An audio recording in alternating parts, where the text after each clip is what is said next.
আসসালামু আলাইকুম, কেমন আছেন সবাই? আলহামদুলিল্লাহ, আমি তো ভালো আছি এটা বললে ভুল হবে, আবার ভালো নেই এটা বললেও ভুল হবে। আমার বেশ কিছুদিন যাবৎ শরীরটা তেমন ভালো না, তো আমার ডাক্তার দেখানোর ডেট চলে আসছিল, আমরা যাবো করে আর যাওয়া হয়নি। তো আমরা এরপরে কালকে চলে গেছি বদ্রসামায়, আমি ওখানেই ডাক্তারের আন্ডারে আছি। তো এখান থেকে ডাক্তার আরও 2টা ওষুধ অ্যাড করে দিছে, বাড়াই দিছে, কন্টিনিউ করতে বলছে। আর আমার যেহেতু প্রচণ্ড মাথা ব্যথা, চোখে ঝাপসা দেখি, এর জন্য ডাক্তার আরও 2টা ডাক্তারের কাছে যেতে বলছে।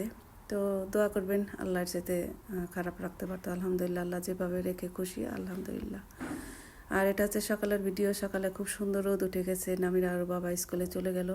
আমি নাস্তা পানি খেয়ে তারপর রুমের কাজ করতেছি। আমার এই কার্পেটটা গুছাইতে আমার এত কষ্ট হয়, অনেক ভারী, তো প্রতিদিন ক্লিন করতে আমার খুব আলসি হয়, তারপরেও করতে হয় যেহেতু নামিরা অনেক অগোছালো করে রাখে।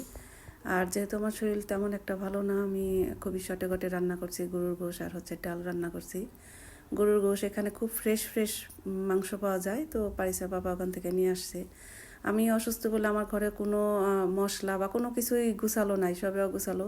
একটা একটা করে রেডি করে আর একটা একটা করে রান্না করি। আর নামিরার স্কুলে যাওয়ার সময় আমি এই ফুল গাছগুলো দেখে এখানে একটু দাঁড়ায় ফুলের ভিডিও ক্যাপচার করছি, যদিও হাত দেওয়া নিষেধ। আর এটা হচ্ছে একটা তুলা গাছ।